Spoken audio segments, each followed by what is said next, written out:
So, Kung Fu Panda the Dragon Knight has finally come out on Netflix, and I just finished watching the first season. And before I give my thoughts on it, I'm going to give a quick summary of my thoughts on the movies and the other shows. I absolutely love the Kung Fu Panda movies, especially the second one. Kung Fu Panda 2 is just amazing. Kung Fu Panda 3 doesn't quite reach its full potential, but still a great movie regardless. I absolutely love the shorts. Secrets of the Masters is definitely the weakest of the four, but still pretty solid. But Secrets of the Furious 5, the Holiday Special, and Secrets of the Scroll are fantastic. I even still love Legends of Awesomeness, while it does have its flaws, but it was a nice bridge between the first two movies. And I still remember being massively disappointed by Paws of Destiny when it first came out because of the Furious 5's absence. I'm sorry, but it just isn't Kung Fu Panda without the Furious 5. While I do think it's a pretty good series and it actually did get better as it went on, I just think if it had the Furious 5, I would have liked it a lot more.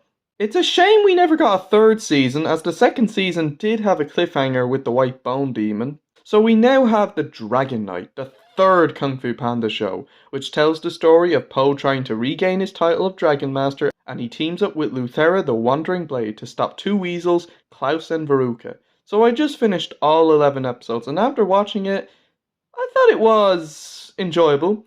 The storyline was good enough. It's actually more focused on Wandering Blade's character than Po, which was surprising, but I thought it was an interesting enough journey seeing two characters grow, but it felt kind of simple.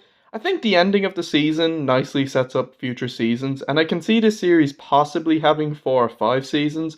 I think this show will have around at least 50 episodes. There's not a lot for me to say on season 1's story, but for what it was decent enough. The animation is absolutely beautiful. Some shots in it just look gorgeous, and the character designs are really good. Blade's hair braid is a little odd looking, and her makeup is a little off, but her design is pretty good nonetheless. And Po has a newer model, and I think it really suits him as he actually looks a little older. So yeah, visually, this show looks beautiful. The characters were pretty good. It was wonderful seeing Po again and hearing Jack Black again. It's nice to see more of Po's independence grow, and hopefully we do see more of that in the fourth movie if it does end up happening. And it's nice to see good old Mr. Ping again. Wandering Blade, who actually looks like a Skylander, is pretty good too. There were times where I did think she was a bit of a generic bitch, which made some storylines rather predictable, but she was pretty decent, and her dynamic with Po is actually pretty good. The two villains, Klaus and Veruca, are so far not the best villains. I honestly find them quite annoying, and I don't think the voice acting for them is all that great, especially for Veruca. So yeah, this series is enjoyable, but unfortunately I was disappointed once again by the absence of the Furious 5.